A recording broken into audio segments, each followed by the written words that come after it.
where the views meet adrenaline. But it's not as perfect as it looks.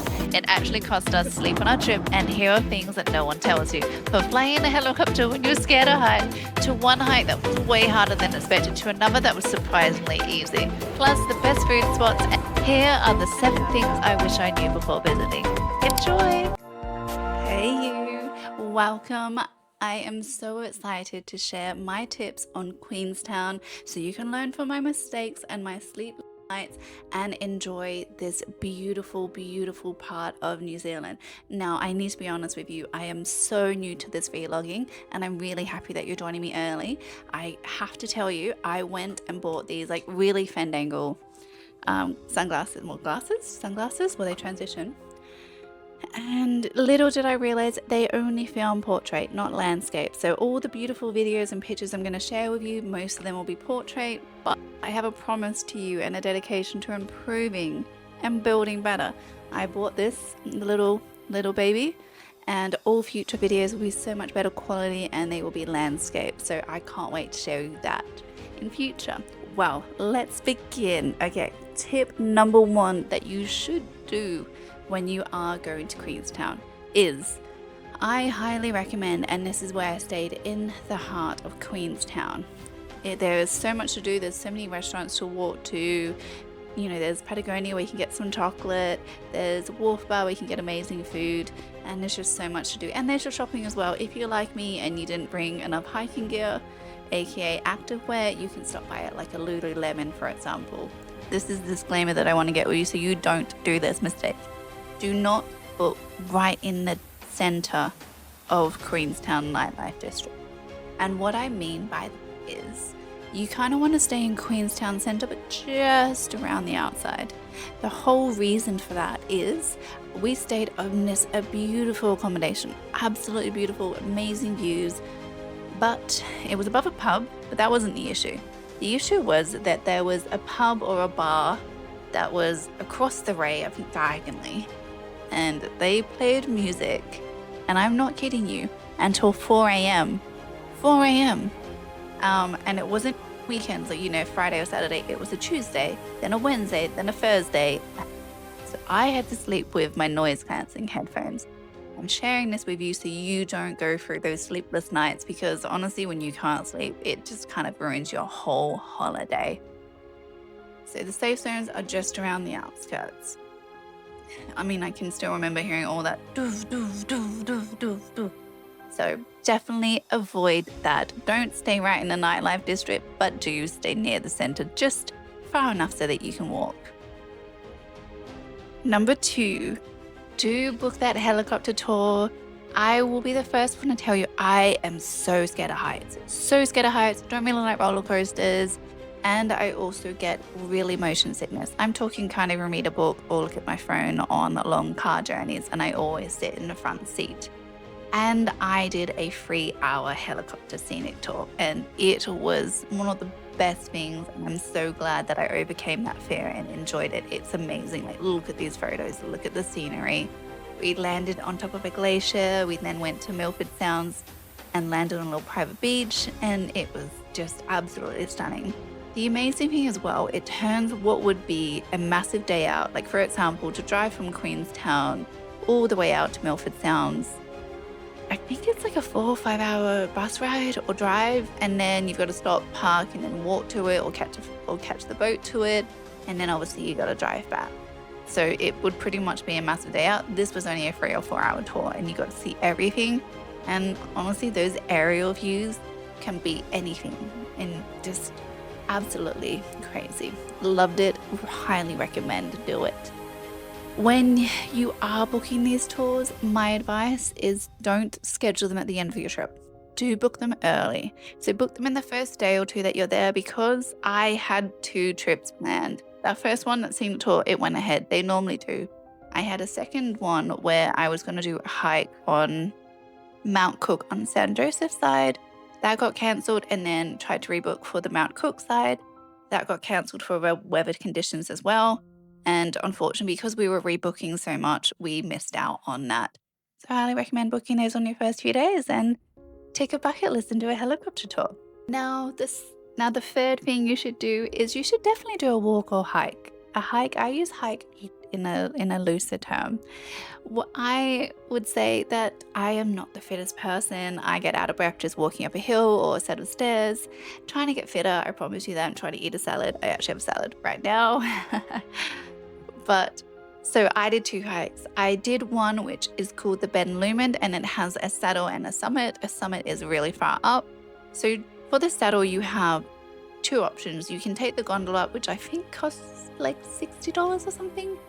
And then you have about a 3 or 4 hour hike up just to the saddle. And then if you want to go that a little bit further, I think it's an extra hour or 2, you can make it to the summit and make it there. I was a little bit unprepared and ran out of water, so take plenty of water. The second hike that I did was called the Queenstown Hill hike. And honestly, I loved that one so much more.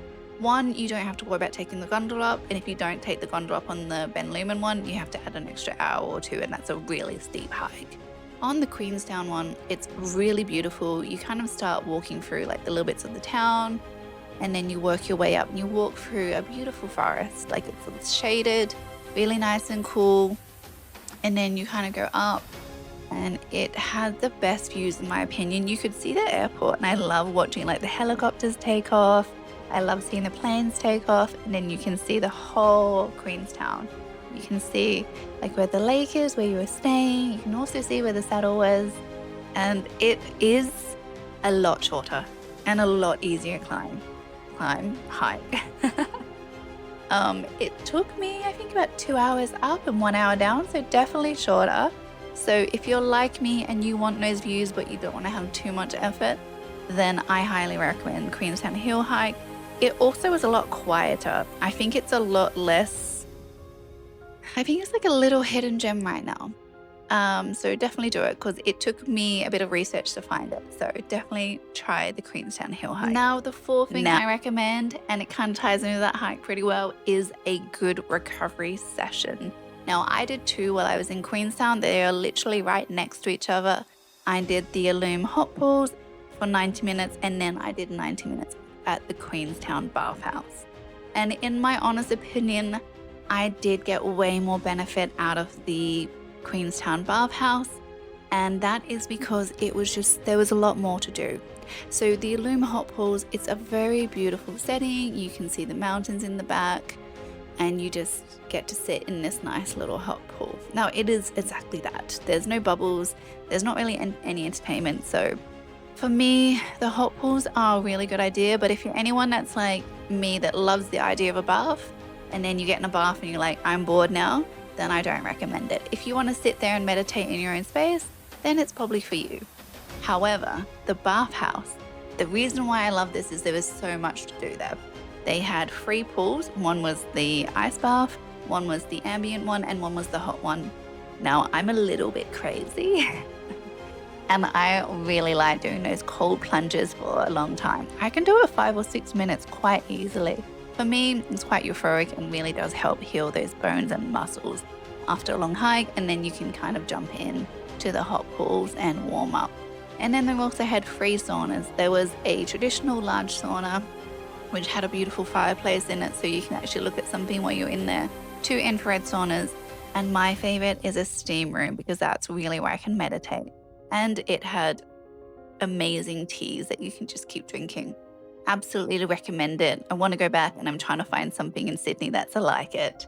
Now, after all that hiking and all that recovery, food. We all love food. So I highly recommend that you try this thing called First Table. I'm not sponsored by them. It's just something that I use. Like, there's no affiliation there at all. So with First Table, you can actually get 50% off many restaurants. And when you're on holiday, things already are expensive. So download First Table, even download it before you go and get a good idea of the restaurants. Because First Table is saying that you need to book before you attend to the restaurant. But a lot of them I booked on the day or just the day before. And there were so many options to choose from in Queenstown. Now, do you need to do Fergburger? Kind of. Fergburger is good.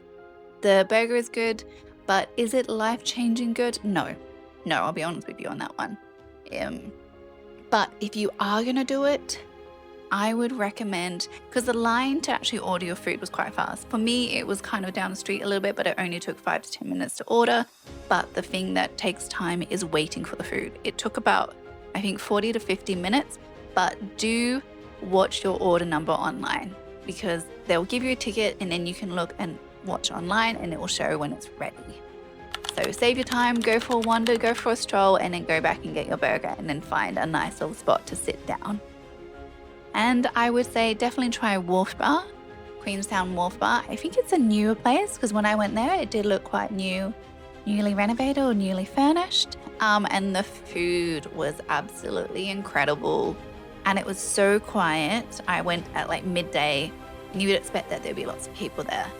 And it was nice and quiet, and the views were amazing. I was just watching the water, people doing all those kind of thrill seeking, like the dolphin in the water, the steamboat go, parachuting. It's definitely something that I would want to go back to. Now, lastly, the thing that I would also say is I do recommend a quick visit to Arrowtown. Have a quick stroll around, grab yourself a coffee and start the morning. Have a little visit as well. There's a little Chinese settlement where they've got these old kind of house ruins that you can kind of look in. It's quite nice to kind of see a bit of history there as well. I would probably spend only a few hours there, and then I spent the rest of the day visiting nearby wineries. Highly recommend that, because they are absolutely beautiful. Just picture you having like a nice red wine while looking at the mountains and having some cheese. And well, the last winery I went to is this one, and we had some amazing food there as well. It seemed to be quite popular. We just drove by and picked it because it looked nice. But the food was amazing. Highly recommended, highly recommended. So, and the last thing as well, which is becoming pretty common with travel, is you don't actually need cash for anything. Well, I didn't the whole time we were there. Everywhere I went, accepted card. So I think that's one of the amazing things about technology these days, is you not need to worry no more. So all in all, I just want to say that Queenstown is generally one of those places that reminds you how beautiful the world actually is. Between the beautiful mountain views, amazing helicopter tours, and honestly just the atmosphere. It's definitely somewhere I think that you need to experience just once. Me, I'm going to go back next year or maybe the year after. I want to keep going back and visit New Zealand every year. And here is just a quick summary of everything I've covered in this video, so you can pause and read this in your own time. If you enjoyed this video, please subscribe. I've got a lot more travel content coming soon, and I can't wait to see you. Also, drop a comment. Tell me, how's your experience been in Queenstown? And if you have any questions, let me know. All right, bye for now. I hope you have a wonderful day. Bye.